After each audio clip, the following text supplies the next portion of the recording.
Assalamualaikum warahmatullahi wabarakatuh. Semoga semua kebaikan terlimpah kepada kita semua.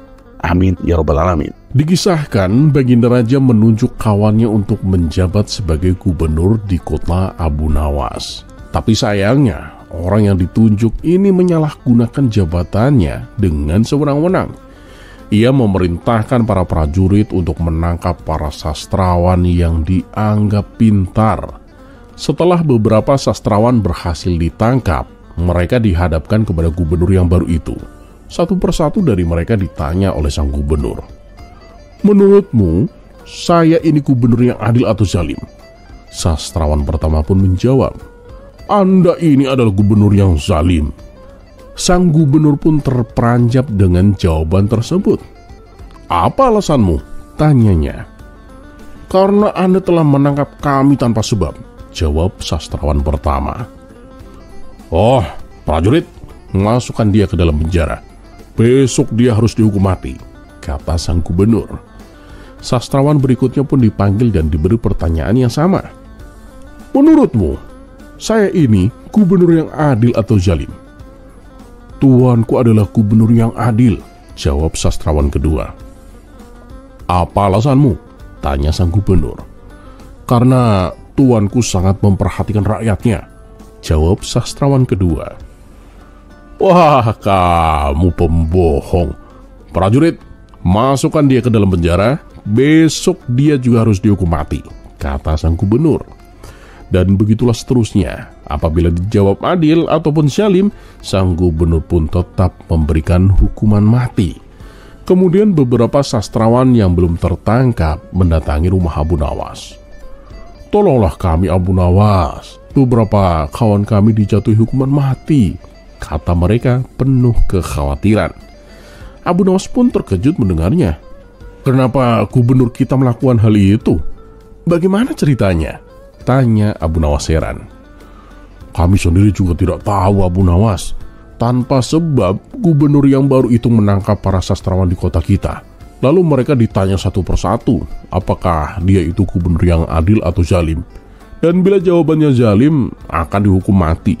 Bila jawabannya adil, juga tetap akan dihukum mati Abu Nawas," jelas mereka.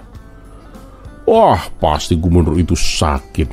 Dia udah gak waras kalau begitu," ucap Abu Nawas. "Itulah kenapa kami kesini Abu Nawas. Kami mendatangimu agar kamu menyelamatkan kawan-kawan kami. Sebab rencananya besok mereka akan dihukum mati Abu Nawas," tutur mereka. "Baiklah, aku akan ke istana gubernur sekarang juga. Dan kalian pulanglah," ucap Abu Nawas. Maka berangkatlah Abu Nawas ke istana. Sesampainya di sana, Abu Nawas pun langsung menghadap sang gubernur. Melihat kehadirannya, sang gubernur pun langsung emosi. "Ngapain kamu datang ke istanaku?" tanya sang gubernur. "Saya mendengar kabar Anda menyuruh prajurit untuk menangkap para sastrawan pintar di kota ini. Tapi kenapa saya tidak ditangkap? Saya jadi tersinggung," jawab Abu Nawas. "Oh, jadi kamu menganggap dirimu bagian dari mereka?" tanya sang gubernur.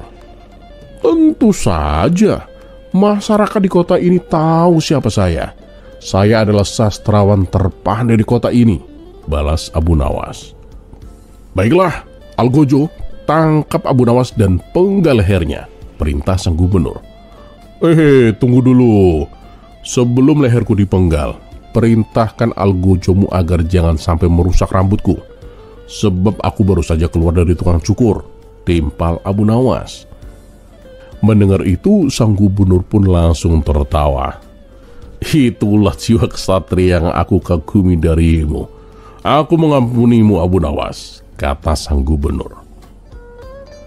"Kalau begitu, bolehkah aku meminta satu permintaan?" tanya Abu Nawas. "Apa permintaanmu? Katakan saja," jawab sang gubernur.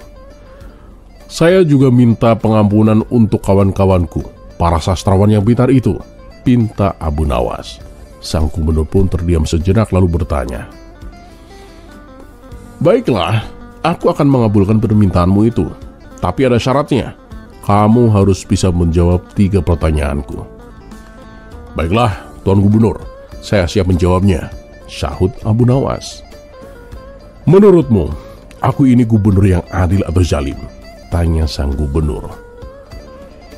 Tuan itu bukan gubernur yang adil, bukan pula gubernur yang zalim. Orang-orang zalim itu adalah kami, Tuan. Sedangkan Tuan adalah pedang keadilan yang membalas kezaliman, jawab Abu Nawas. Wah, luar biasa jawabanmu, Abu Nawas. Sekarang pertanyaan kedua. Mana yang lebih bermanfaat, matahari atau bulan? Tanya sang gubernur. Matahari itu terbit di siang hari bersamaan dengan terangnya dunia. Maka menurutku matahari itu kurang bermanfaat. Sementara bulan terbit di malam hari, menerangi dunia dan menjadikan dunia seperti siang. Dan oleh karena itu, menurutku manfaat bulan itu lebih besar, jawab Abu Nawas.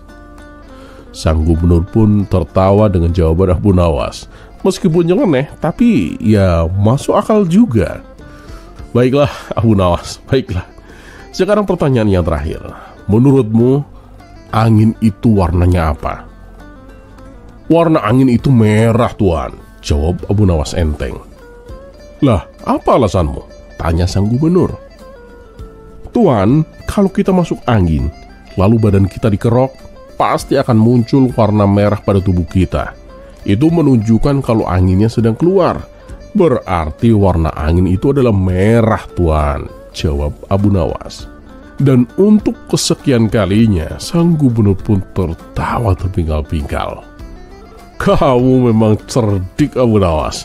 Kamu mendapatkan apa yang kamu inginkan. Ternyata apa yang dikatakan Baginda Raja tentangmu memang benar adanya, tutur sang gubernur. Abu Nawas pun spontan kaget mendengar nama Baginda Raja disebut. Maksud Tuan bagaimana? Tanya Abu Nawas penasaran. Sang gubernur pun menjelaskan. Jadi gini Abu Nawas, sebelum aku ditugaskan kemari, Baginda Raja memberitahuku kalau di kota ini itu banyak sastrawan pintar. Dan di antara mereka yang paling cerdik itu adalah orang yang bernama Abu Nawas. Ya, kamu sendiri. Sebenarnya, aku itu berniat memanggil mereka itu untuk memberikan hadiah. Tapi sebelumnya, aku ingin mengerjai mereka dulu. Ternyata kamu malah datang untuk membantu mereka. Dan ini adalah kesempatan bagiku untuk menguji kecerdasanmu. Jadi, hukuman mati yang Tuan berikan itu hanya pura-pura? Tanya Abu Nawas kaget. Benar Abu Nawas. Aku ini hanya ingin mengerjai mereka sebelum aku memberikan hadiah, jawab sang gubernur. Abu Nawas pun terdiam sejenak. Kurang ajar. Ternyata aku masuk ke dalam perangkapnya. Tunggu saja pembalasanku nanti, ucap Abu Nawas dalam hati.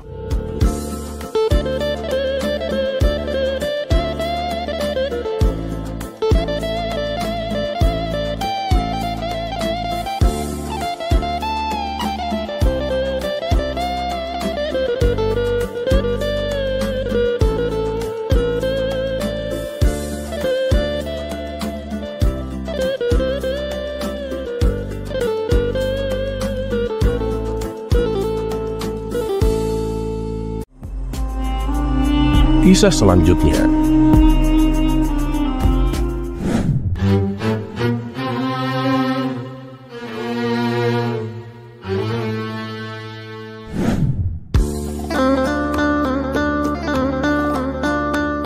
Abu Nawas sudah sering menolak untuk dijadikan pejabat istana oleh Baginda Raja Harun ar-Rasyid.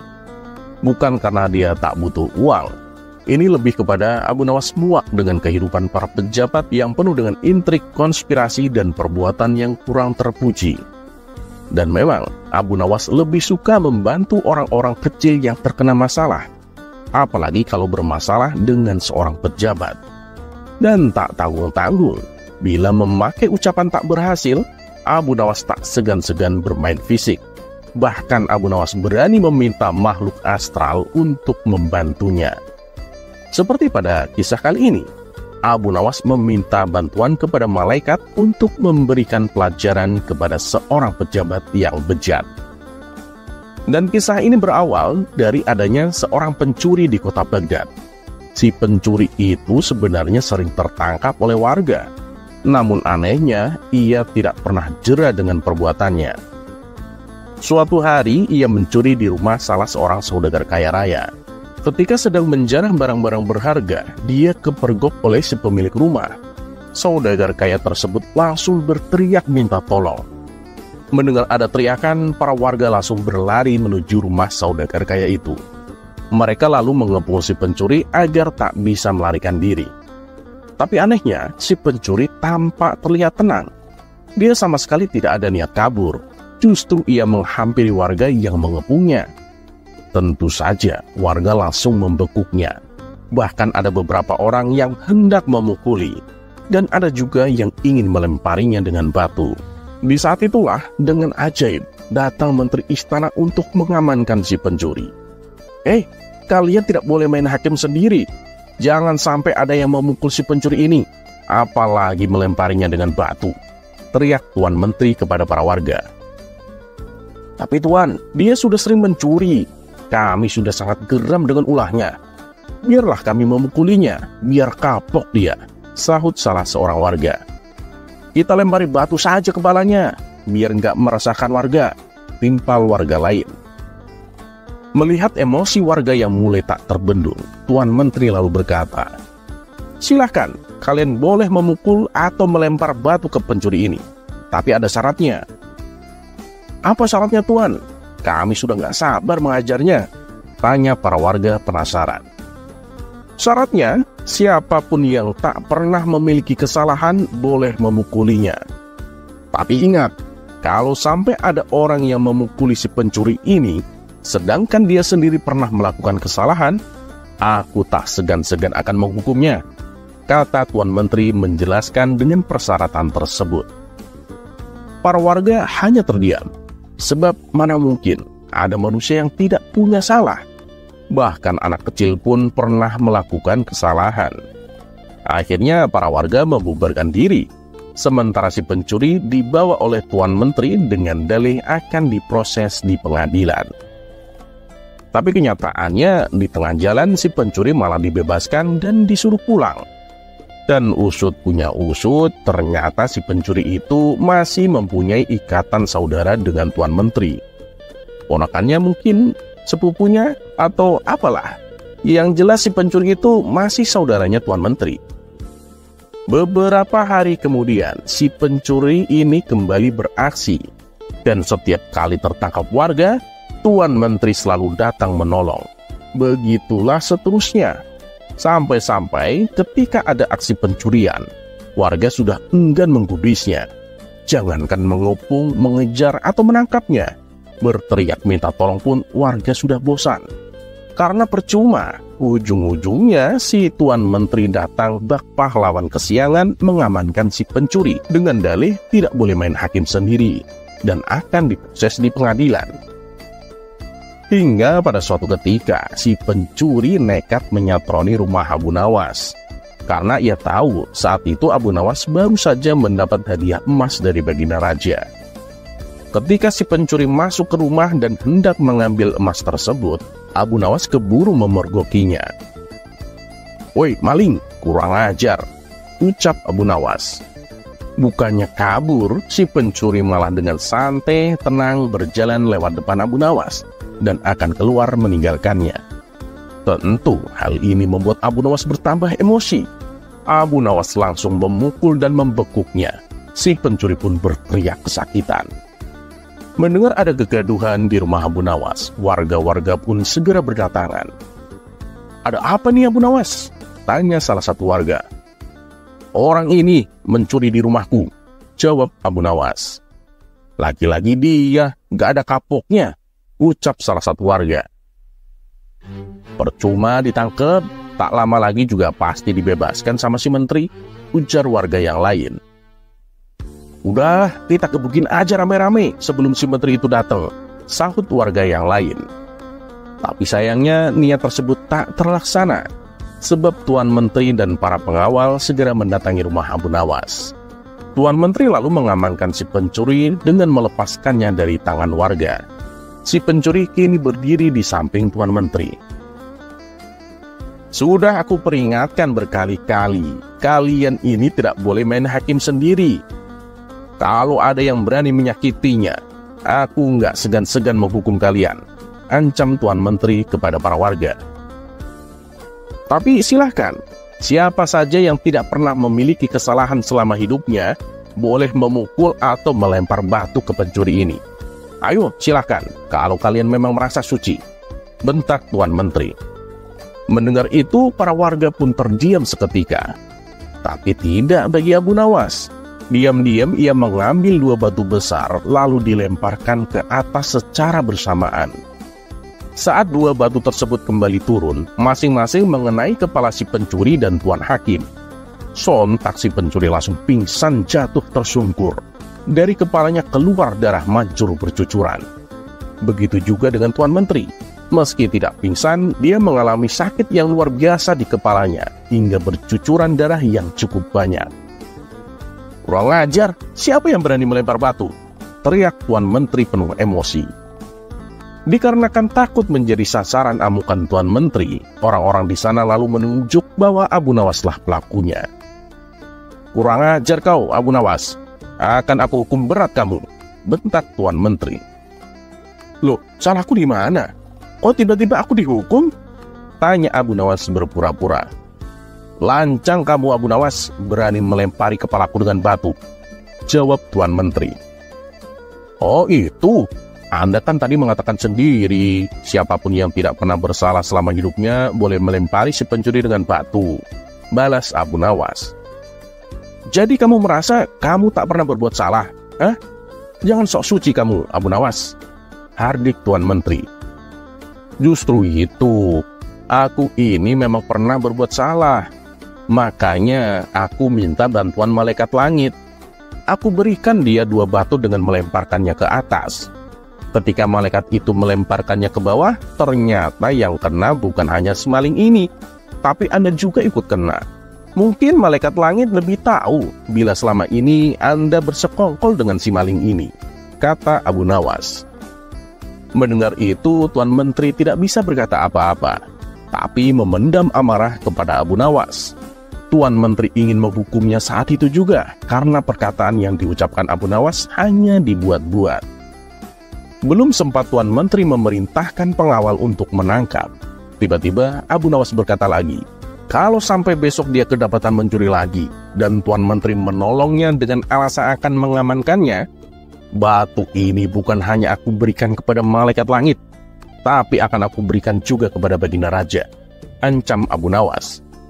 Mendengar perkataan tersebut, nyali Tuan Menteri mendadak ciut. Tuan Menteri yang tadinya bersikap garang mendadak berubah menjadi santun. Sebab tahu betul betapa dekatnya Abu Nawas dengan Baginda Raja. "Maaf Tuan Abu Nawas, aku pastikan kali ini si maling akan mendapat hukuman," kata Tuan Menteri. Dan sejak saat itulah, akhirnya si pencuri menjadi jera dan tidak mengulangi perbuatannya. Karena backingannya kalah pamor dengan backingan Abu Nawas.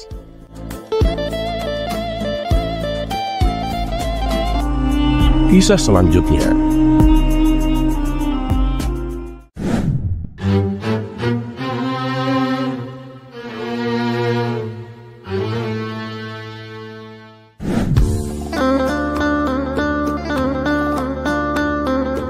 Assalamualaikum warahmatullahi wabarakatuh. Semoga semua kebaikan terlimpah kepada kita semua. Amin ya rabbal alamin. Di masa kejayaan Baghdad, ketika kekhalifahan Abbasiyah tengah berjaya, tersaji sebuah kisah tentang seorang pejabat ambisius bernama Hakim. Hakim dikenal di istana sebagai sosok yang rakus akan kekuasaan, selalu menyusun intrik untuk menyingkirkan saingan dan mencuri perhatian khalifah. Ambisinya yang menyala-nyala membuatnya rela mengorbankan segalanya demi mencapai puncak kekuasaan. Namun, tidak ada rahasia yang bisa tersembunyi di hadapan Abu Nawas, penyair cerdik yang terkenal dengan kepiawaiannya dalam menyindir dan mengajarkan pelajaran hidup melalui humor. Suatu malam, ketika langit Baghdad dipenuhi bintang, Abu Nawas mendengar bisik-bisik tentang rencana licik Hakim. Dengan senyum tipis di bibirnya, Abu Nawas pun merencanakan sebuah pertemuan yang tampak biasa, namun syarat dengan makna. Di sebuah kedai kecil yang remang-remang, Abu Nawas mengundang Hakim untuk berbincang santai. Sambil menyeruput segelas anggur, Abu Nawas pun berkata, "Wahai hakim, apakah engkau tahu bahwa kekuasaan itu bagaikan air mancur yang tinggi? Semakin tinggi engkau mendakinya, semakin besar pula resiko engkau terpeleset dan jatuh, hakim." Hakim yang telah lama menyimpan keyakinan bahwa ia mampu mengatasi segala rintangan menyeringai. "Anggur ini mungkin bisa membuatku lupa sejenak, Abu Nawas. Tapi keyakinan dan kecerdasanku adalah kunci untuk mencapai segala yang aku inginkan, Abu Nawas," jawabnya dengan penuh arogansi. Melihat kesombongan itu, Abu Nawas pun mengeluarkan sebuah kotak kayu kecil yang diukir dengan sangat rumit. "Nah, kalau begitu, lihatlah kotak ini, hakim. Di dalam kotak ini tersimpan rahasia kekuasaan. Namun kotak ini hanya dapat dibuka oleh mereka yang mampu memahami arti sesungguhnya dari keinginan dan kehendak." Terpikat oleh janji rahasia, hakim pun mencoba membuka kotak tersebut dengan segala upayanya, memukul, memaksa, bahkan mencelupkannya ke dalam anggur. Namun kotak itu tetap terkunci. Abu Nawas pun tertawa kecil dan berkata, "Kekuasaan, wahai hakim, bukanlah sesuatu yang bisa diraih dengan kekuatan semata. Ambisimu yang berapi-api malah menutup matamu dari kebijaksanaan. Dan ada kalanya keinginan yang terlalu buta justru menuntun pada kejatuhan, hakim." Dan tanpa sepengetahuan hakim, Abu Nawas pun telah memberitahukan segala rencana gelapnya kepada khalifah. Tak lama kemudian, sang khalifah pun mengadakan penyelidikan yang mendalam. Bukti demi bukti tentang konspirasi hakim pun mulai terkuak, dan tidak ada lagi ruang bagi si ambisius di istana. Dalam sidang pengadilan istana, khalifah menyampaikan keputusannya dengan tegas. Hakim dinyatakan bersalah karena telah merencanakan pemberontakan demi mengejar kekuasaan secara tidak jujur. Sebagai hukuman, ia pun disingkirkan ke sebuah daerah terpencil, jauh dari gemerlap istana dan kemewahan Baghdad. Sementara itu, Abu Nawas tetap menjadi sosok yang disenangi rakyat. Dengan kecerdasan dan humornya, ia mengajarkan bahwa kekuasaan sejati tak datang dari ambisi yang membara, melainkan dari kebijaksanaan, kejujuran, dan kerendahan hati. Ia sering berkata sambil tersenyum, "Lebih baik kita menikmati segelas teh dengan hati yang tenang daripada terjerat ambisi yang berakhir dengan kehancuran." Kisah ini pun menjadi pengingat bagi siapa saja yang terjebak dalam godaan kekuasaan. Ambisi yang tak terkendali hanya akan menuntun pada kejatuhan, sementara kebijaksanaan selalu menjadi pelindung sejati bagi jiwa yang ingin maju.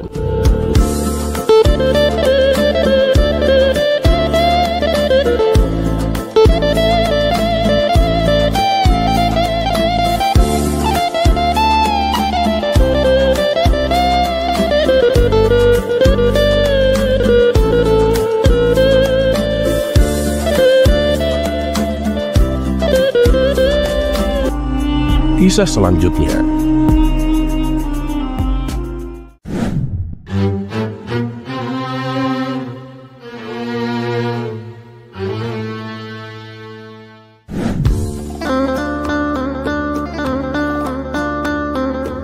Assalamualaikum warahmatullahi wabarakatuh. Semoga semua kebaikan terlimpah kepada kita semua. Amin ya rabbal alamin. Sudah menjadi suatu kebiasaan ketika ada sebuah makam keramat yang diziarahi banyak orang. Hal itu disebabkan karena di tempat itu dikuburkan seorang yang alim atau seorang pahlawan yang berjasa bagi negaranya. Tujuan para peziarah pun berbeda-beda. Ada yang sekedar mendoakan, ada pula yang meminta keberkahan. Dan di kisah kali ini adalah kisah lucu tentang Abu Nawas dan makam keramat. Kisah ini berawal ketika Abu Nawas silaturahmi ke rumah sahabatnya yang di kampung seberang. Sepulangnya dari sana, Abu Nawas diberi hadiah seekor keledai sebagai kenang-kenangan. Tapi benarlah ungkapan pepatah itu, bahwa jodoh dan hidup atau mati tidak ada yang tahu. Karena beberapa hari kemudian, Abu Nawas mendengar kabar bahwa sahabatnya itu meninggal dunia. Ia tak menyangka sama sekali sahabatnya yang sangat ia cintai pergi begitu cepat. Dan untuk mengobati rasa kehilangannya, Abu Nawas merawat dengan baik keledai pemberian sahabatnya itu. Karena keledai itulah satu-satunya kenangan yang membuatnya selalu teringat akan sahabatnya. Abu Nawas memperlakukan keledai itu dengan sepenuh hati, layaknya ia memperlakukan sahabatnya yang telah meninggal. Dan tidak berselang lama, Abu Nawas kembali dirundung duka karena keledai pemberian sahabatnya juga ikut mati. Ia pun menguburkannya di kampung sahabatnya. Setelah selesai mengubur, Abu Nawas pun bersimpuh di pusara sambil meratapi keledainya dengan bercucuran air mata. Entah karena kebetulan atau gimana, saat itu lewatlah rombongan warga yang melintas di tempat tersebut. Mereka berpikir bahwa yang dimakamkan adalah pasti orang suci. Sebab Abu Nawas yang terkenal alim dan pintar saja sampai rela datang ke kampung mereka hanya untuk menziarahi makam itu. Apalagi mereka melihat Abu Nawas tampak sangat sedih. Rombongan warga ini lalu berhenti dan ikut berdoa di makam tersebut.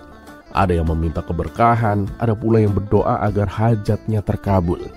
Hal ini tentu membuat Abu Nawas kaget. "Hei, apa yang kalian lakukan?" tanya Abu Nawas heran.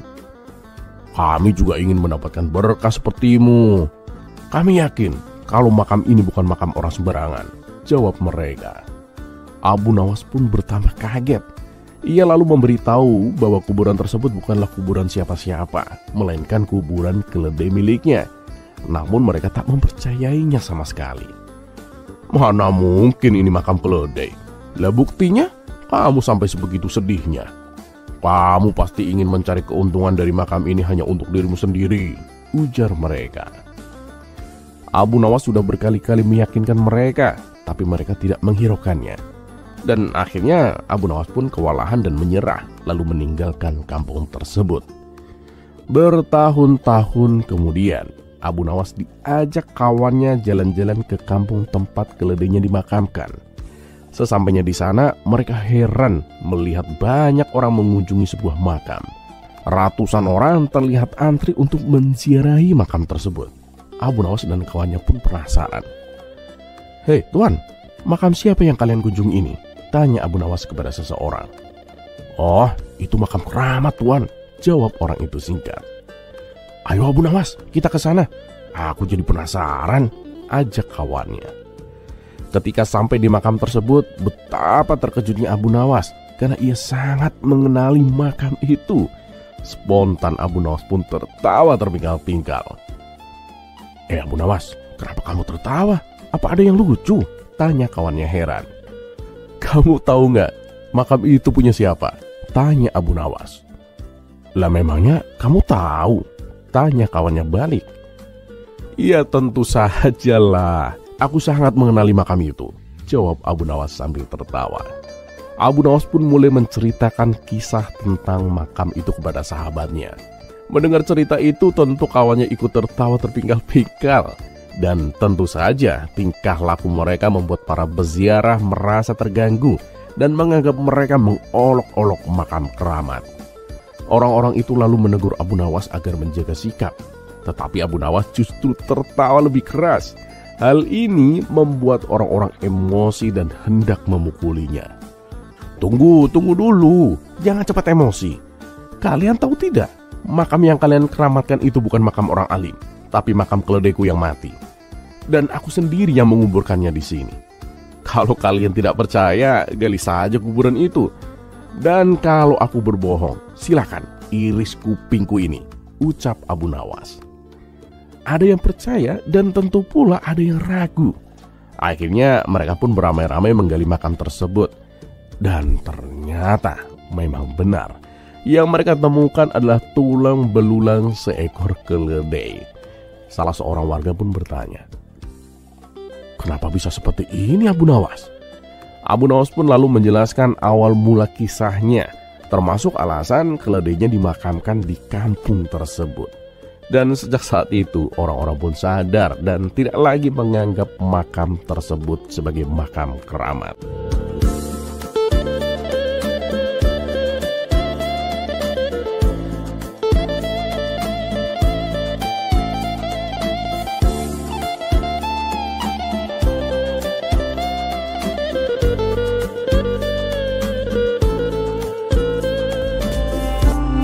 Kisah selanjutnya.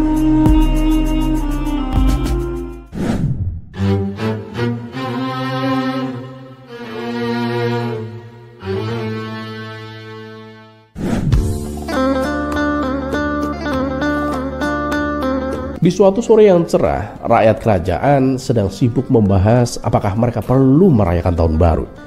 Para pedagang di pasar ingin mengadakan pesta kembang api untuk menarik pembeli, sementara para petani lebih memilih menyimpan uang mereka untuk benih musim tanam. Kabar perdebatan ini sampai ke telinga Baginda Raja. Tak mau kerajaannya terpecah gara-gara urusan tahun baru, Baginda Raja memanggil penasehat terbaiknya, yaitu Abu Nawas. Ketika Abu Nawas tiba di istana, Baginda Raja langsung mengajukan pertanyaan. Abu Nawas, menurutmu haruskah kita merayakan tahun baru? Aku tak ingin membuat keputusan yang akan membuat rakyat kecewa, Abu Nawas. Abu Nawas pun tersenyum.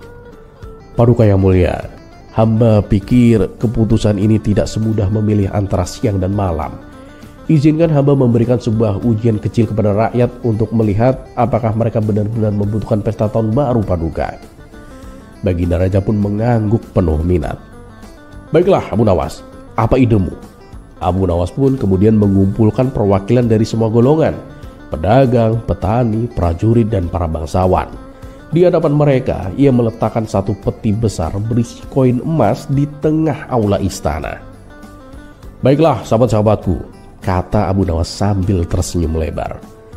Kalian boleh mengambil koin ini sesuka hati, tapi ingat, setiap koin yang kalian ambil harus digunakan untuk sesuatu yang bermanfaat bagi orang lain. Kalau tidak, koin itu akan berubah menjadi debu di tangan kalian saat fajar tahun baru tiba. Rakyat yang mendengarnya langsung heboh. Para pedagang mulai merencanakan pesta meriah, sementara para petani sibuk berpikir untuk membeli peralatan. Namun ada juga yang bingung. Bagaimana jika aku menggunakan koin ini untuk membeli makanan pesta, tapi orang lain tidak datang? Bukankah itu sia-sia? Tanya salah satu pedagang. Dan jika aku menggunakan koin ini untuk membeli benih, apakah itu cukup bermanfaat bagi orang lain? Tanya seorang petani. Abu Nawas pun hanya tersenyum dan berkata, gunakanlah akal dan hatimu. Fajar tahun baru akan mengungkap jawabannya. Dan benar saja, ketika malam tahun baru tiba, suasana istana penuh dengan keramaian. Para pedagang mengadakan pesta kecil, para petani berkumpul bersama keluarga, dan prajurit menjaga keamanan. Namun banyak yang penasaran, apakah koin emas mereka akan tetap utuh atau berubah menjadi debu. Saat fajar menyingsing, Baginda Raja memanggil semua rakyat kembali ke istana. Abu Nawas berdiri di tengah aula, tersenyum lebar. Baiklah, ayo kita lihat hasilnya, kata Abu Nawas sambil menunjuk seorang pedagang. Pedagang itu maju dengan penuh percaya diri. Aku menggunakan koinku untuk membeli kembang api agar rakyat senang, katanya. Namun saat ia membuka kantongnya, koin yang tersisa telah berubah menjadi debu. Abu Nawas pun tertawa kecil. Kamu melupakan satu hal. Pesta kembang api memang meriah, tapi apakah itu benar-benar membawa manfaat jangka panjang? Kemudian seorang petani pun maju. Aku membeli benih dan membagikannya kepada petani lain agar mereka bisa menanam lebih banyak, katanya. Ketika ia membuka kantongnya, koin emasnya masih utuh, bahkan jumlahnya bertambah. Rakyat pun bersorak dan Baginda Raja tersenyum puas. Abu Nawas, kamu benar-benar bijak. Kamu telah menunjukkan kepada kita semua bahwa tahun baru bukanlah tentang pesta, tetapi tentang bagaimana kita membuatnya berarti. Abu Nawas pun tersenyum penuh arti. Paduka, tahun baru bukan soal kembang api atau keramaian. Itu soal bagaimana kita memanfaatkan waktu dan rezeki untuk kebaikan, Paduka. Baginda Raja kemudian memutuskan, mulai tahun baru itu, setiap pergantian tahun akan dirayakan dengan sederhana. Sebagian uang yang biasanya digunakan untuk pesta akan dialokasikan untuk membantu rakyat miskin dan membangun infrastruktur. Dan seperti biasa, Abu Nawas pun pulang membawa hadiah dan cerita lucu yang akan ia ceritakan kepada teman-temannya di warung teh.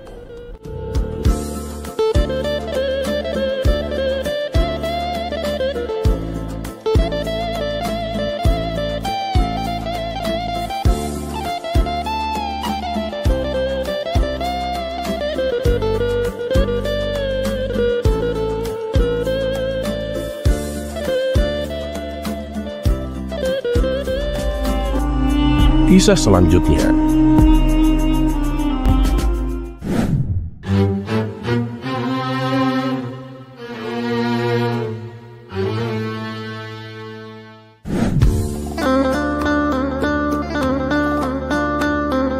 Abu Nawas sedang duduk di depan rumahnya sambil menyeduh teh. Ia menikmati angin sepoi-sepoi yang mengelus janggutnya. Namun kedamaian itu tak berlangsung lama. Dari kejauhan, Abu Jahil datang tergesa-gesa dengan wajah seperti habis kehilangan sesuatu yang sangat penting. "Abu Nawas, aku butuh bantuanmu," teriak Abu Jahil begitu sampai di depan rumah. Abu Nawas pun tersenyum tipis. "Tenang Abu Jahil, apa yang hilang kali ini? Akalmu, kambingmu, atau perasaan tenangmu?" "Ini serius Abu Nawas," balas Abu Jahil sambil mengatur nafas. "Di kampung sebelah, semua orang sibuk merayakan Hari Ibu. Mereka membuat pesta besar, membeli hadiah mahal, bahkan membacakan puisi-puisi yang membuat air mata menetes Abu Nawas. Tapi aku bingung. Aku tidak tahu apa hukumnya merayakan Hari Ibu. Apakah itu wajib, sunnah, atau malah bid'ah?" Abu Nawas pun mengangkat alisnya. "Hari Ibu? Kamu datang jauh-jauh hanya untuk bertanya soal ini? Apa kamu takut masuk neraka hanya karena lupa membeli hadiah untuk ibumu?" Abu Jahil pun tersipu, tetapi tetap bersikeras. "Bukan itu. Aku hanya takut melakukan sesuatu yang salah Abu Nawas. Kamu kan terkenal bijaksana, pasti kamu tahu jawabannya." Abu Nawas pun tertawa kecil. "Baiklah, mari kita selesaikan masalahmu ini. Tapi sebelum itu, jawab dulu pertanyaanku. Kapan terakhir kali kamu membahagiakan ibumu?" Abu Jahil pun terdiam. Ia menggaruk kepala sambil berpikir keras. Mungkin saat aku berumur 7 tahun Abu Nawas. Waktu itu aku pernah membantu ibuku cuci piring." Abu Nawas pun melongo. 7 tahun? Astagfirullah Abu Jahil. Jadi kamu hanya membahagiakan ibumu sekali dalam seumur hidupmu? Dan sekarang kamu repot soal hukum merayakan Hari Ibu? Ini sudah jelas masalah besar Abu Jahil. Abu Jahil pun semakin gelisah. "Tolonglah Abu Nawas, aku ingin menebus kesalahan itu. Tapi aku harus tahu apa yang harus aku lakukan. Apakah aku harus membuat pesta besar? Atau cukup dengan memberi hadiah sederhana?" Abu Nawas pun tersenyum dengan penuh arti. "Ah sahabatku, kamu memang benar-benar contoh manusia yang ribet dengan hal kecil tapi lupa esensi besar. Kalau kamu ingin tahu jawabannya, ikutlah denganku ke pasar. Kita akan cari solusi bersama." Abu Nawas pun mengajak Abu Jahil ke pasar, tempat yang ramai dengan berbagai pedagang dan pembeli. Di sana, Abu Nawas berhenti di depan seorang penjual bunga yang mengambil setangkai bunga yang indah dan bertanya, "Berapa harga bunga ini, Tuan?" 5 dirham, jawab si penjual. Abu Nawas pun berpaling kepada Abu Jahil. "Kamu lihat bunga ini Abu Jahil, harganya 5 dirham. Tapi jika kamu memberikannya kepada ibumu tanpa niat tulus, nilainya bahkan tak seharga 1 dirham Abu Jahil." Abu Jahil pun mengangguk tetapi masih bingung. "Jadi aku harus memberi sesuatu yang lebih mahal Abu Nawas?" Abu Nawas pun tertawa. "Tidak sahabatku, yang penting bukan harga hadiahnya, tapi keikhlasan hatimu. Jika kamu benar-benar ingin membahagiakan ibumu, lakukanlah dengan niat murni, bukan karena ingin ikut-ikutan."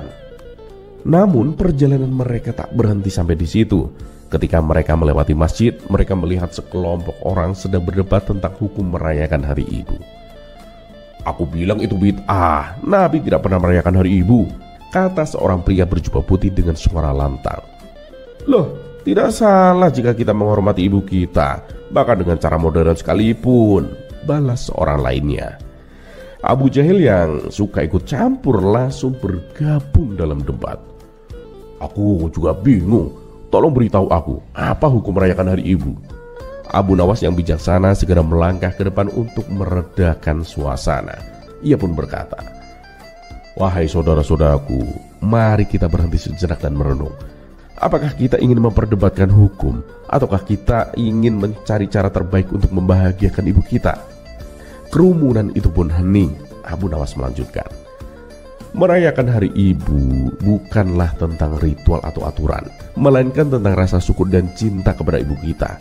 Jika kamu ingin membuat ibumu bahagia, lakukanlah setiap hari, bukan hanya pada 1 tanggal dalam setahun." Salah satu pria berjubah itu mengangguk perlahan. "Jadi maksudmu tidak masalah jika kita merayakannya, asal kita tetap berbakti setiap hari?" Ya, benar sekali, jawab Abu Nawas. Hari ibu hanyalah pengingat, bukan pengganti. Jangan sampai kamu lupa berbakti sepanjang tahun hanya karena terlalu sibuk dengan satu hari. Setelah perdebatan selesai, Abu Jahil pun kembali ke rumah dengan bunga yang ia beli di pasar. Kali ini ia memberikan bunga itu kepada ibunya dengan perasaan yang tulus. Abu Jahil akhirnya mengerti, dan Abu Nawas, ia kembali ke rumahnya dengan perasaan lega, mengetahui bahwa ia telah membantu sahabatnya belajar sesuatu yang sangat penting. Dan sejak hari itu, hari ibu di kampung mereka bukan lagi soal pesta besar atau hadiah mahal, melainkan soal cinta yang tulus dan bakti yang konsisten.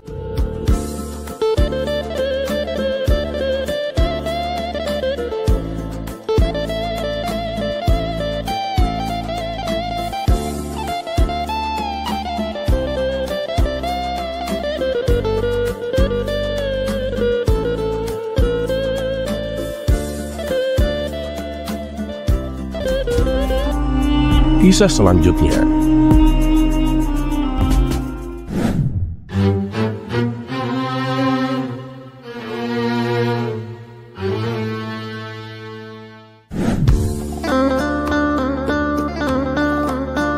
Pada suatu hari yang cerah, Baginda Raja mendadak merasa gelisah. Ia merasakan waktu berlalu begitu cepat, namun tak seorang pun tahu asal-usulnya. Akhirnya Baginda Raja memanggil semua penasehatnya ke belariung istana. "Aku punya pertanyaan besar yang harus kalian jawab," seru Baginda Raja dengan nada penuh wibawa. "Siapa sebenarnya yang menemukan waktu? Jika kalian tidak bisa menjawabnya dalam 3 hari, kalian semua akan menerima hukuman berat." Ruangan itu pun langsung dipenuhi wajah-wajah pucat. Para penasehat saling pandang, bingung. Bagaimana mungkin mereka menjawab pertanyaan yang tak pernah terlintas sebelumnya? Di tengah kepanikan itu, Abu Nawas berdiri dengan santai. "Paduka yang mulia, izinkan saya mengambil tugas ini, Paduka," katanya sembari tersenyum. "Apakah kamu yakin, Abu Nawas?" tanya Baginda Raja dengan nada tidak percaya. "Tenang saja, Paduka, saya akan membawa jawabannya dalam 3 hari," jawab Abu Nawas sambil membungkuk hormat. Begitu pengumuman raja tersebar, seluruh negeri gempar. Para penasehat dan ilmuwan sibuk mencari jawaban. Ada yang membuka kitab-kitab kuno, ada yang mengamati bintang-bintang, bahkan ada yang mencoba menghitung detik dengan tetesan air hujan. Namun Abu Nawas justru terlihat sedang duduk santai di pasar, menikmati segelas teh sambil bermain catur dengan seorang tukang roti. Seorang penasehat yang kebetulan lewat pun mendekatinya. "Abu Nawas, apa kamu tidak takut? Baginda Raja bisa menghukummu jika kamu gagal," kata penasehat itu dengan cemas. Abu Nawas pun tertawa. "Apa aku harus takut? Bukankah waktu sendiri belum ditentukan? Jadi aku masih punya waktu." Penasehat itu pun menggeleng, bingung dengan sikap santai Abu Nawas. Lalu ia pun pergi. Pada hari kedua, Abu Nawas memutuskan pergi ke hutan. Ia mengamati matahari yang perlahan bergerak ke langit, mendengar suara gemercik air sungai, dan memperhatikan bayangan yang berubah sepanjang hari. Seorang pengawal istana yang kebetulan lewat pun menghampirinya. "Abu Nawas, apa yang kau lakukan di sini? Waktu terus berjalan, tapi kamu malah berleha-leha." Abu Nawas pun tersenyum bijak. "Nah, justru itu jawabannya. Waktu tidak ditemukan, tetapi ia berjalan. Aku sedang belajar memahami waktu melalui alam." Pengawal itu pun menggaruk kepalanya, tak memahami maksud dari Abu Nawas. Lalu ia melanjutkan perjalanannya.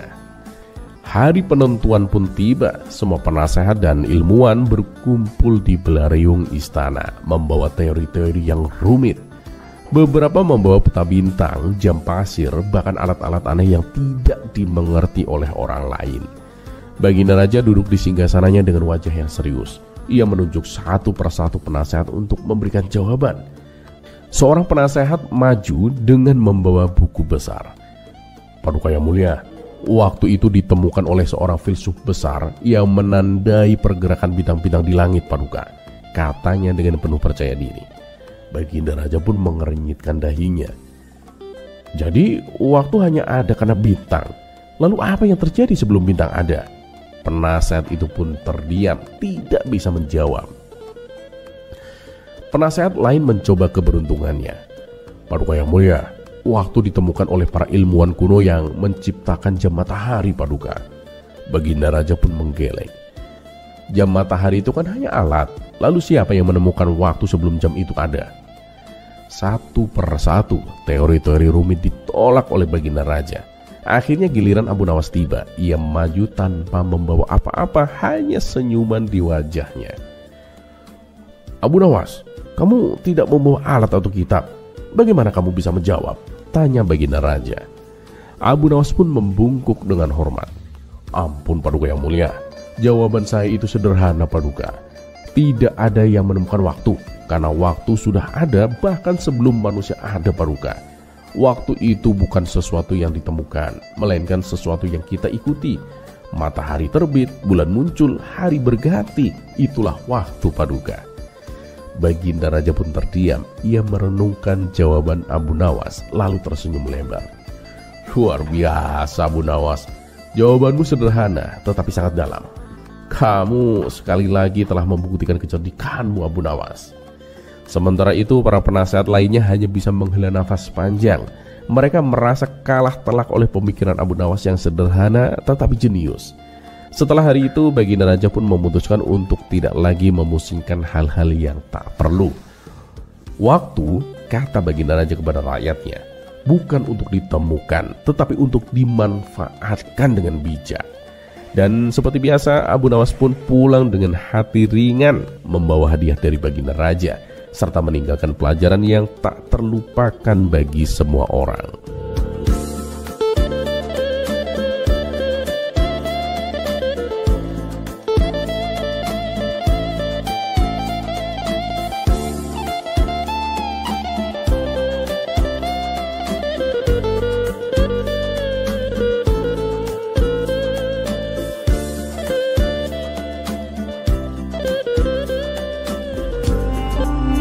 Kisah selanjutnya.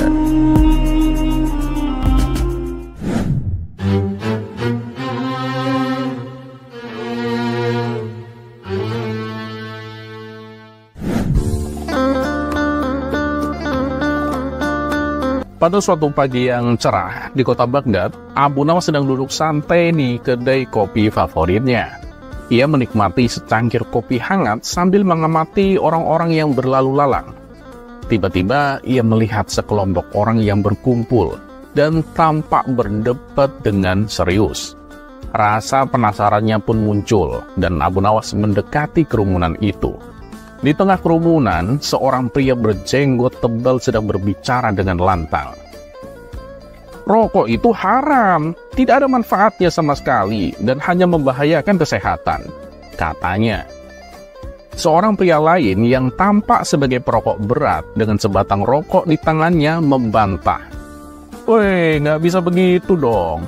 Rokok itu membantu menenangkan pikiran, dan toh banyak orang yang menikmatinya. Abu Nawas dengan senyum lebar di wajahnya pun menyapa. Saudaraku, apa yang sedang kalian perdebatkan ini? Pria berjenggot tebal itu pun menjawab. Kami sedang mendiskusikan apakah rokok itu haram atau tidak. Nah, kalau kamu Abu Nawas, apa pendapatmu? Abu Nawas pun mengangguk bijak lalu berkata, baiklah, ayo kita lihat masalah ini dari sudut pandang yang berbeda. Nah, sekarang apakah ada yang tahu hukum makan roti dengan susu? Kerumunan itu terdiam, lalu salah satu dari mereka menjawab, tidak ada Abu Nawas, itu sih perkara mubah, boleh-boleh saja dilakukan. Abu Nawas pun tersenyum dan melanjutkan. Lalu bagaimana dengan naik unta di sore hari? Kembali kerumunan terdiam. Pria berjenggot tebal pun menjawab. Ya tentu saja tidak ada hukum yang melarangnya lah Abu Nawas. Abu Nawas pun tertawa kecil dan berkata, nah, jika hal-hal sederhana seperti itu tidak ada hukumnya, kenapa kita tidak melihat rokok dengan cara yang sama? Rokok, roti dengan susu, atau naik unta di sore hari tidak disebutkan secara khusus dalam Al-Quran maupun Al-Hadis. Yang penting adalah niat dan dampaknya. Tapi Abu Nawas, rokok itu kan jelas merugikan kesehatan. Bukankah sesuatu yang merugikan itu harus dihindari? Tanya pria berjenggot tebal. Abu Nawas pun mengangguk setuju. Iya, itu benar saudaraku. Tapi ingatlah, banyak hal yang jika berlebihan juga merugikan.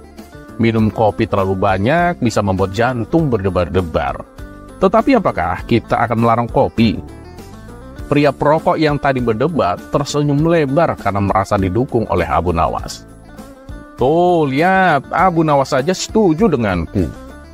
Tapi Abu Nawas mengangkat tangannya, meminta semua orang untuk mendengarkan.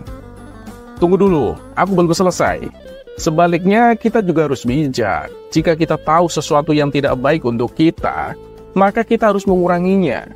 Jadi, rokok itu tidak haram, tapi juga tidak bijak untuk dikonsumsi secara berlebihan.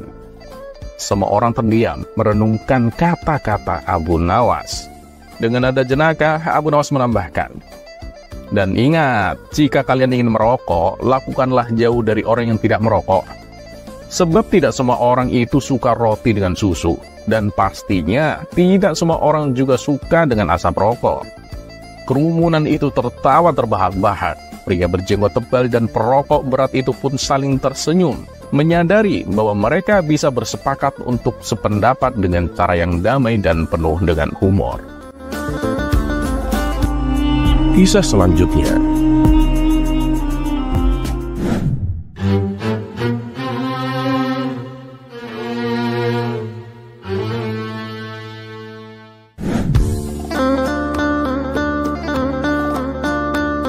Di sebuah desa yang dikenal sebagai kampung nelayan, pasar ikan selalu ramai. Pedagang berteriak menjajakan ikan segar, pembeli menawar harga, dan anak-anak berlarian sambil membawa ember kecil. Namun di tengah keramaian itu ada satu orang yang selalu penasaran, yaitu Abu Jahil. Abu Jahil yang terkenal sebagai orang yang selalu punya teori yang aneh. Suatu hari ia berdiri di tengah pasar dan berseru dengan lantang. Semua, tidakkah kalian heran? Ikan di sini tidak pernah habis. Sudah bertahun-tahun kita menangkap ikan, tapi pasar ini selalu penuh. Apa jangan-jangan ini ikan jadi-jadian?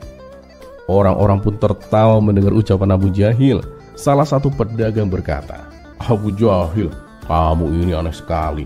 Sudah jelas ikan-ikan ini dari sungai. Memangnya kamu pikir dari mana lagi?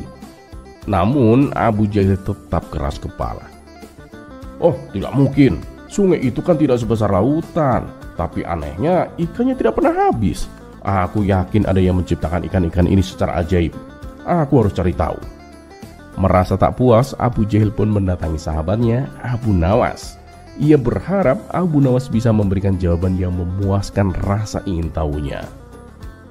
Abu Nawas, aku butuh bantuanmu, kata Abu Jahil dengan nada yang serius. Abu Nawas yang sedang duduk di bawah pohon sambil memandangi sungai tersenyum kecil. Apalagi kali ini Abu Jahil? Kenapa kamu terlihat seperti detektif yang sedang menyelidiki kasus besar? Ini soal ikan di pasar, Abu Nawas. Aku yakin ada sesuatu yang aneh. Ikan-ikan itu tidak pernah habis, Abu Nawas. Aku curiga ada sihir di balik ini semua. Abu Nawas pun tertawa kecil. Kamu benar-benar membuat hidupku lebih berwarna, Abu Jahil. Kalau kamu ingin tahu rahasianya, ikut aku besok pagi. Tapi kamu harus siap melakukan apapun yang aku minta. Tanpa ragu, Abu Jahil pun mengangguk. Oh, aku siap, Abu Nawas. Asal aku tahu jawabannya. Dan keesokan paginya, Abu Nawas mengajak Abu Jahil ke sungai. Di tepi sungai, Abu Nawas membawa ember berisi roti, jala ikan, dan papan kayu kecil. Buat apa ini, Abu Nawas? Mau bikin kapal dari papan itu? Tanya Abu Jahil bingung. Abu Nawas pun tertawa. Sabar, kamu akan lihat. Nah, sekarang bantu aku lemparkan potongan roti ini ke sungai. Abu Jahil pun menurut. Begitu roti itu dilempar ke sungai, tiba-tiba muncul sekumpulan ikan kecil berenang menghampiri roti itu. Karena saking tergodanya dengan ikan yang ada di hadapannya, Abu Jahil pun ingin langsung menangkapnya. Dia meloncat dengan sekuat tenaga, mencoba untuk menangkap ikan tersebut. Tapi apalah daya, tak ada satupun ikan yang berhasil ia tangkap. Ikan-ikan itu pun langsung lari bersembunyi entah di mana. Melihat Abu Jahil yang basah kuyup kebingungan mencari ikan, Abu Nawas pun tertawa sejadi-jadinya. Lalu ia berkata, nah, itulah Abu Jahil. Ikan itu pintar sekali bermain petak umpet. Tak ada satupun ikan yang kamu dapatkan, kan? Walaupun mungkin banyak nelayan yang menangkap ikan tiap hari. pasti ada ikan yang lolos dan bersembunyi. Ditambah mereka tiap malam juga rapat rahasia, membahas anak, saudara, dan kawan-kawan mereka yang tertangkap. Nah, untuk menggantikan mereka, ikan-ikan itu akan mempercepat kembang biaknya. Mendengar penjelasan Abu Nawas tersebut, Abu Jahil masih ragu. Loh, dari mana kamu tahu ikan kalau malam hari pada rapat, Abu Nawas? Lah, emangnya kamu gak pernah lihat kalau malam hari banyak ikan yang berkumpul dan diam? Mereka itu sedang rapat, Abu Jahil, jawab Abu Nawas sambil tertawa. Ah, itu sih mereka lagi pada tidur, Abu Nawas. Tapi iya juga ya. Ya mungkin mereka rapat sambil tidur kali ya. Kayak rapatnya wakil rakyat kita, kata Abu Jahil sambil tertawa. Dan mereka berdua pun tertawa lepas bersama-sama. Dan begitulah misteri ikan yang tak pernah habis akhirnya terpecahkan.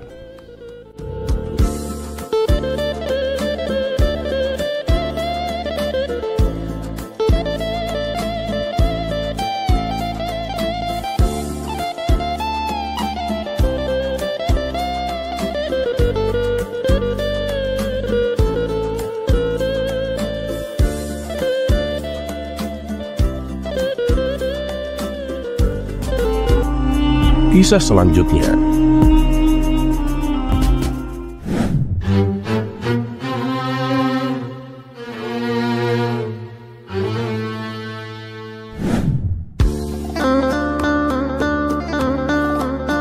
Tak diragukan lagi, memang sudahlah kita akui, Abu Nawas dan Abu Jahil itu pembawa kebahagiaan. Setiap kehadiran mereka selalu mengundang gelak tawa. Bahkan kejadian yang seram sekalipun tak luput dari kekonyolan mereka. Seperti pada kisah berikut ini, Abu Nawas dan Abu Jahil memergoki malaikat maut dan malaikat penjaga kubur sedang bagi-bagi penghuni kuburan. Berikut kisah lengkapnya. Diawali pada suatu malam, ada dua orang pencuri sedang melancarkan aksinya. Mereka mencuri buah kurma di sebuah kebun milik penduduk setempat. Karena mereka berdua sangat lihai, hanya dalam waktu singkat, dengan mudahnya mereka mampu mengumpulkan sekarung buah kurma. Setelah berhasil mencuri buah kurma, mereka segera berlari ke arah kuburan untuk menghilangkan jejak. Tatkala hampir mencapai gerbang kuburan, salah satu pencuri tersandung dan terguling-guling. Akibatnya, dua buah kurma terlontar dari karung jatuh tepat di depan gerbang kuburan. Tapi karena terburu-buru, mereka pun meninggalkannya begitu saja. Dua pencuri ini langsung masuk ke tengah kuburan untuk bersembunyi. Ketika dirasa sudah aman, kedua pencuri ini lalu membagi hasil curiannya. Kamu satu, aku satu. Kamu satu, aku satu. Begitu seterusnya. Saat kedua pencuri ini sedang sibuk menghitung, lewatlah Abu Jahil. Mendengar ada suara aneh di tengah kuburan. Kaget, takut, dan ngeri seketika dirasakan oleh Abu Jahil. Ia pun mempercepat langkahnya meninggalkan kuburan sambil mulutnya komat kamit membaca doa. Dan saat di tengah perjalanan pulang, Abu Jahil berpapasan dengan Abu Nawas yang kebetulan juga sedang jalan sendirian. Ya Abu Jahil, kamu kenapa terlihat ketakutan begitu? Tanya Abu Nawas. Itu Abu Nawas, tadi aku waktu lewat kuburan, aku mendengar suara mengerikan, jawab Abu Jahil dengan terpatah-patah. Ah, mungkin itu hanya perasaanmu saja Abu Jahil, ujar Abu Nawas. Enggak Abu Nawas, bener, aku jelas-jelas mendengarnya. Kalau kau tidak percaya, ayo aku antar kamu ke sana, timpal Abu Jahil. Karena penasaran, Abu Nawas pun menuruti ajakan Abu Jahil. Setelah sampai di depan gerbang kuburan, Abu Nawas mendengar suara yang diceritakan oleh Abu Jahil. Kamu satu, aku satu. Kamu satu, aku satu. Abu Nawas semakin penasaran dibuatnya. Ia pun mengintip area tengah kuburan dari luar pintu gerbang. Namun karena kondisi gelap sehingga tidak kelihatan dari siapa suara itu berasal. Abu Nawas, apa mungkin itu suara malaikat maut dan malaikat kuburan? Mereka sedang bagi-bagi jatah jiwa manusia, ucap Abu Jahil. Aku sendiri juga nggak tahu. Tapi apa iya ya? Jawab Abu Nawas. Tidak lama kemudian terdengar suara lagi dari tengah kuburan. Nah, udah selesai. Sekarang tinggal 2 yang ada di luar gerbang itu. Siapa yang mau ambil? Kamu apa aku? Oh, yang 2 itu? Biar aku saja, jawab suara lainnya. Mendengar hal itu, Abu Jahil dan Abu Nawas yang kebetulan sedang berada di luar gerbang kuburan terkejut bukan main. Aduh, jangan-jangan yang mereka maksud kita, Abu Nawas, kata Abu Jahil ketakutan. Bener juga Abu Jahil, ayo lari, teriak Abu Nawas. Keduanya pun langsung kabur terbirit-birit dengan penuh ketakutan. Dan tak lama kemudian muncul salah satu pencuri menuju gerbang untuk mengambil 2 buah kurma yang jatuh sewaktu mereka masuk ke dalam kuburan.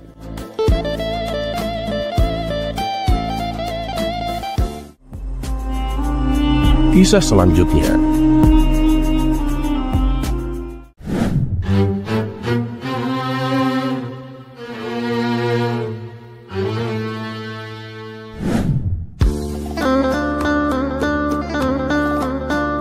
Bercerita tentang kecerdikan Abu Nawas memang tidak akan ada habisnya, apalagi ketika ia menghadapi jebakan-jebakan dari Baginda Raja. Sudah berulang kali Baginda Raja berusaha memperdayai Abu Nawas, tapi yang ada malah Baginda Raja sendiri yang harus menanggung malu akibat kecerdikan Abu Nawas. Dan kali ini Baginda Raja ingin kembali menguji kecerdikan Abu Nawas. Dengan penuh semangat, Baginda Raja memerintahkan beberapa pengawal untuk menjemput Abu Nawas di rumahnya. Dan singkat cerita, Abu Nawas pun datang ke istana menghadap Baginda Raja. Karena kedatangannya terburu-buru, Abu Nawas sampai lupa mengenakan sepatu. Ia memasuki istana hanya beralaskan sendal. Melihat hal itu, terbesit di benak Baginda Raja sebuah ide baru untuk menjebak Abu Nawas. Abu Nawas, kamu tahu kan peraturan istana dilarang memakai sendal? Hardik Baginda Raja. Ampun Paduka, hamba tadi terburu-buru, jadi hamba tidak sempat mengenakan sepatu, ujar Abu Nawas. Sudahlah, jangan banyak alasan Abu Nawas. Karena kamu telah melakukan kesalahan, kamu harus dihukum, tukas Baginda Raja. Tapi Paduka, masa hanya gara-gara sendal, dengan mudahnya Paduka menjatuhkan hukuman? Protes Abu Nawas. Peraturan harus ditegakkan Abu Nawas. Siapapun yang melanggar harus dihukum. Apapun alasanmu tidak bisa dibenarkan. Dan hukuman yang pantas adalah hukuman mati, timpal Baginda Raja. Mendengar hal itu, sontak Abu Nawas kaget dengan hukuman yang akan ia terima. Ini sih akal-akalan Baginda Raja. Dia pasti sudah menyiapkan jebakan, pikir Abu Nawas. Baiklah Paduka, saya mengaku bersalah. Silahkan Paduka hukum saya. Tetapi saya minta satu permintaan Paduka. Setelah saya menjalani hukuman mati, saya minta hadiah uang 100 dinar untuk keluarga saya, tutur Abu Nawas. 100 dinar? Itu kan jumlah uang yang sangat besar Abu Nawas, ujar Baginda Raja. Ya benar Paduka, tapi istri dan anak-anak saya kan berhak mendapatkan kebahagiaan selepas kematian saya, balas Abu Nawas. Baiklah, permintaanmu saya kabulkan, ucap Baginda Raja. Maka Baginda Raja memerintahkan salah satu pengawal untuk mengambil seekor anak ayam yang masih kecil. Lalu anak ayam itu diberikannya kepada Abu Nawas. Tentu saja hal ini membuat Abu Nawas bingung dengan maksud Baginda Raja. Untuk apa anak ayam ini Paduka? Yang saya mintakan uang 100 dinar, bukan anak ayam Paduka, kata Abu Nawas. Jangan khawatir Abu Nawas, uang 100 dinar sudah aku siapkan. Dan anak ayam yang kau pegang itu akan menentukan bagaimana cara kamu dihukum mati. Silahkan dibunuh dengan cara apapun, terserah kamu. Tapi ingat, saya juga akan membunuhmu persis seperti cara kamu membunuh anak ayam itu, terang Baginda Raja. Jadi hukuman mati yang akan hamba jalani itu sesuai dengan cara anak ayam ini mati, Paduka? Tanya Abu Nawas memastikan. Ya, benar Abu Nawas. Silakan, kamu bunuh anak ayam itu, perintah Baginda Raja. Sejenak Abu Nawas terdiam. Ia pun langsung memutar otak supaya bisa lolos dari hukuman mati. Cepat Abu Nawas, jangan diam saja. Kalau kamu tidak tega membunuh anak ayam itu, tidak apa-apa. Berarti kamu lebih memilih untuk dihukum gantung. Silahkan, tentukan sendiri pilihanmu, bentak Baginda Raja. Namanya saja Abu Nawas, dalam kondisi apapun selalu muncul ide cemerlang di otaknya. Perlahan Abu Nawas mengangkat anak ayam itu. Lalu ia dekatkan pantat anak ayam itu ke mulutnya. Dengan menahan rasa jijik, Abu Nawas meniup-niup pantat anak ayam tersebut secara berulang-ulang. Melihat hal itu, Baginda Raja menjadi bingung. Ya Abu Nawas, maksudmu apa? Saya menyuruhmu untuk membunuhnya, ucap Baginda Raja. Ya ini saya sedang melakukannya, Paduka, balas Abu Nawas. Baginda Raja pun bertambah bingung dengan jawaban Abu Nawas. Maksudmu bagaimana Abu Nawas? Tanya Baginda Raja tak mengerti. Ya beginilah cara saya membunuh anak ayam, Paduka. Saya tiup pantat anak ayam ini supaya perutnya penuh dengan angin. Lama-kelamaan pasti dia akan mati, kata Abu Nawas menjelaskan. Baginda Raja pun tertawa dengan tingkah Abu Nawas ini. Kamu memang cerdik Abu Nawas, balas Baginda Raja. Jadi gimana Paduka? Hukuman saya kapan dimulainya? Tanya Abu Nawas. Gak jadilah Abu Nawas, hukumanmu aku anggap selesai. Dah, silakan kamu pulang, jawab Baginda Raja. Tapi Paduka, bukankah tadi Paduka sudah janji akan memberikan saya 100 dinar bila saya selesai menjalani hukuman? Balas Abu Nawas. Baik, akan aku tepati janjiku, ujar Baginda Raja. Baginda Raja pun kemudian memberikan uangnya kepada Abu Nawas. Berkat kecerdikan Abu Nawas, ia pun kembali lolos dari hukuman mati. Malah ia membawa pulang hadiah yang sangat banyak.